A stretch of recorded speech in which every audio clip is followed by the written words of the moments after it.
kasih dampaknya, tapi kamu memulai. Kalau kamu memulai, ayo kita bicarakan. Begini, kalau ada yang bisa korupsi sampai 300 triliun, kita dari pajak aja mau saling menyalahkan, oke?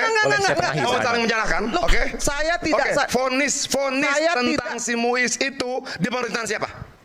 Oke. Lalu kamu bilang menyelamatkan aset negara? Di pemerintahan siapa? Saya bilang di pemerintahan siapa? Dari pemerintahan Megawati sampai sekarang juga memang masih. Vonis 300 triliun 6,5 tahun itu di pemerintahan siapa? Saya tidak mau masuk pembicaraan itu. Terjadi perdebatan yang sangat memanas dan sangat serius sekali di forum ini antara Adian Apitupulu dengan Irma Huta Barat, politisi PSI, membahas tentang korupsi 300 triliun yang dilakukan oleh Harvey Muiz yang saat ini banyak sekali menuai kontroversi masyarakat luas. Vonis 6,5 tahun ini sangat janggal sekali tentunya. Korupsi 300 triliun hanya divonis 6,5 tahun oleh majelis hakim. Masalah pajak itu tentu saja untuk satu pemerintahan yang baru tidak populer. Tadi juga Prof. Henry bilang kalau mau populer ditunda. Dulu pada waktu Megawati pertama kali jadi presiden, saya itu waktu itu di Metro, saya wawancara Yusuf Kala, Kwi Kian Gi, Laksamana Soekardi pada waktu itu soal kenaikan biaya untuk BBM, listrik, telepon secara bersamaan. Banyak kemudian orang yang protes lalu ditunda. Ya kan? Apakah itu salah Megawati?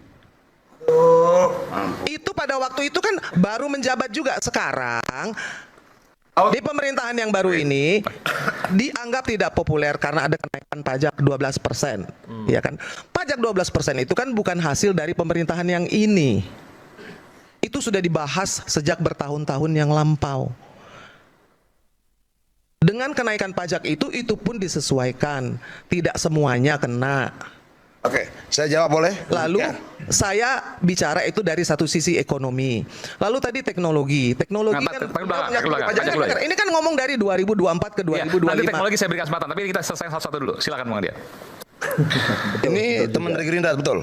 Oke, lu catat ya bahwa ini tidak keluar dari mulut gua. Karena tidak gue mengawali. Begini, kita tahu kesulitan keuangan bangsa kita. Dan memang salah satu solusi yang paling mungkin adalah menaikkan PPN itu. Tapi jangan bicara sejarahnya.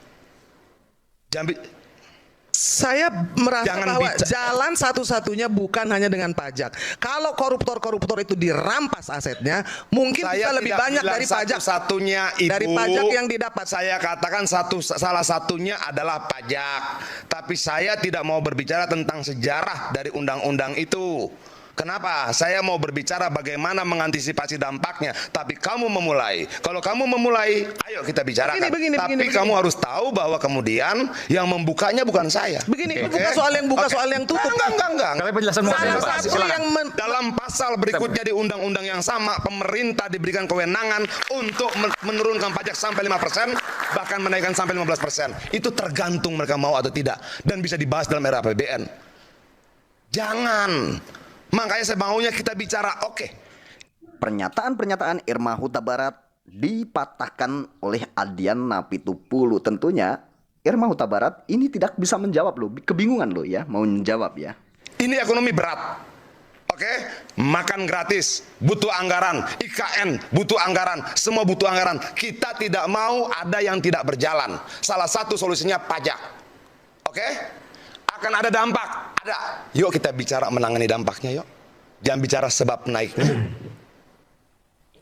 Dengar dulu. Bukan itu yang mau saya bahas. Saya bilang bahwa saya ketika kamu bicara siapa partainya. Ya ampun. Jadi gini. Jangan Ibu. Gini. Karena ada tadi kan Bung Adian tadi Anda bilang Anda ini adalah aktivis 98 yang menjadi politisi pada waktu tahun 98 ya. Salah satu daripada TAP MPR yang pertama itu adalah memberantas korupsi, kolusi dan nepotisme sampai hari ini. Maaf, itu out of context, tolong dong. Oke, jawabannya kenapa tadi Bu Adian? What is in the context adalah Anda mengatakan ada surat presiden. Kalau surat presiden, ada surat presiden yang juga meminta agar undang-undang untuk perampasan aset koruptor itu disahkan. Dibahas pun tidak, 11 tahun mangkrak. Jadi jangan menyalahkan pemerintah. Itu yang menurut saya. Karena gini, Ibu, itu lain soal. Karena gini, kalau kita bicara soal teknologi, kenapa tidak merata? Karena BTS-nya korupsi, karena hukuman itu tidak tegak antara penegakan hukum. undang-undang terkait PPN 12% dan undang-undang perampasan aset koruptor, dua konteks undang-undang yang tidak sama dengan proses yang tidak sama dalam momentum yang juga tidak sama, lalu kamu menganggap itu contoh apple to apple. Ya, kita melihat di sini perdebatan yang luar biasa antara Adian Apitupulu dengan Irma Huta Barat ya.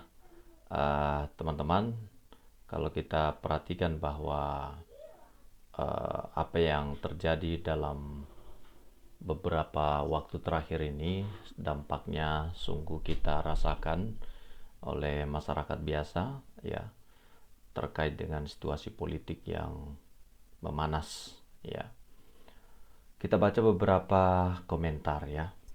Sudah ada Said Derma. Napitupulu duit negara yang dirampok kader PDI Perjuangan, Adi masih kurang dahsyat otak bejat semua kader PDIP katanya. Ini dari Said Derma. Cing atau jilem kulit mah. Oh, kita nggak ngerti ini ya. Irma ini sangat luar biasa cerdasnya, cerdas sebagai penjilat. Kalau emang ekit politik harusnya tahu konteksnya dong. Jangan asal bicara ngalor ngidul. Adian bukan levelmu Irma, jauh dan beda kelas. Irma Huta Barat, hei perempuan, kamu bisa apa di dunia politik? Kok mau melawan Adian Napitupulu yang sudah kenyang dengan politik Indonesia dan anggota DPR Indonesia 2 periode? Irma sok tahu sok pandai tapi bodoh aslinya. Sudah 3 periode kalau nggak salah si Adian Napitupulu. Coba kita searching ya. Adian Napitupulu. Oke. Berapa periode? Oke. Nah, dia dari sebentar. Nama aslinya adalah Adian Napitupulu. Adian Yunus Yusak Napitupulu, lahir 9 Januari 1971, adalah seorang politikus dan mantan aktivis Indonesia yang saat ini menjabat sebagai anggota Dewan Perwakilan Rakyat Republik Indonesia dari fraksi Partai Demokrasi Perjuangan, mewakili daerah pemilihan Jawa Barat 5 sejak tahun 2014, 2 periode dan sekarang 3 ya, jadi 3 periode dia. Kan menang juga dia. Oke, jadi sudah 3 periode menang. Wow, keren ya. Di periode pertama memperoleh suara 35.589, periode kedua 80.228 dan periode ketiga 87.288. Ini 2024 kemarin. Wow, tambah tinggi ya perolehan suara yang diberikan kepadanya. Pada pemilu 2019 Adian maju kembali di dapil yang sama. Di dapil ini Adian bersaing dengan politisi Partai Gerindra Fadli Zon. Berdasarkan hasil rekapitulasi suara KPU, Adian Napitupulu meraih 80.228 surat, berada di bawah perolehan suara Fadli Zon yang mencapai 230.524 suara. Oh, banyak Fadli Zon ya. Kemudian Adian lahir di Manado pada tanggal 9 Januari tahun 71. Oh, ia merupakan anak dari pasangan Ishak Parluhutan Napitupulu dan Suparti Esther. Ayahnya merupakan seorang pegawai negeri sipil di Kejaksaan Republik Indonesia. Ishak pernah menjadi kepala Kejaksaan Negeri di sejumlah kota, diantaranya di Manado sana dan di Kupang juga ya. Oke, riwayat pendidikannya dia